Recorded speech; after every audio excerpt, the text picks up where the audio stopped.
American রাষ্ট্র সেই এরাদের সাগরের উপর মার্কিন সাম্রাজ্যবাদ তার সর্বপ্রভাব যে যুদ্ধ জাহাজ সেই জাহাজের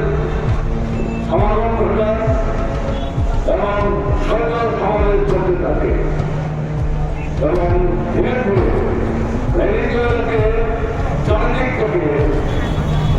বিস্তৃত করে রাখবার জন্য ক্রমাগত সেনা সমাবেশ এবং ছড়িয়ে দেওয়ার যে চেষ্টা সেই চেষ্টা অব্যাহত রাখছিল এবং আমরা দেখলাম কালকে শেষ রাতে সরাসরি ভেনেজুয়েলা রাজধানীর উপর বোমা আক্রমণ সংঘটিত করতে থাকে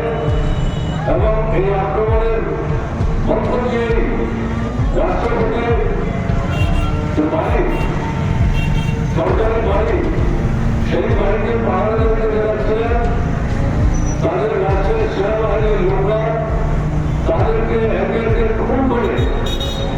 মার্কিন সাম্রাজ্যবাদের এই ধরনের পরিকল্পিত আক্রমণ সংগঠিত করার প্রশ্নে যারা শিক্ষিত প্রশিক্ষিত আমেরিকান দৃষ্টিতে তাদেরকে ব্যবহার করে এই সংখ্যাটাকে সম্পন্ন করার ক্ষেত্রে মার্গনের বাড়িতে প্রবেশ করে রাষ্ট্রপতি মার্গন এবং তার স্ত্রী দুজনকে বলা যায় যে জোর করে তুলে তারা নিয়ে যান এবং পরবর্তী সময় আমাদের সময় তাদেরকে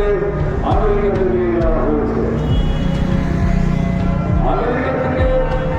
ভেনেজুয়েলার যে রাজধানী তার দূরত্ব 4000 কিলোমিটারের মতো এবং সেখান থেকে খুব সহজে আসা যাওয়া করা যায় ঘটনাটা না, কিন্তু সমস্ত কিছু বিবেচনায় রেখেই অত্যন্ত পরিকল্পিতভাবে মার্কিন সাম্রাজ্যবাদ এই আক্রমণের সব তারা তৈরি করেছিলেন এবং সারা পৃথিবীকে প্রায় ঘুরে রেখে এই আক্রমণটা সংঘটিত করেছেন। রিপোর্ট সংবাদ প্রতীক্ষা।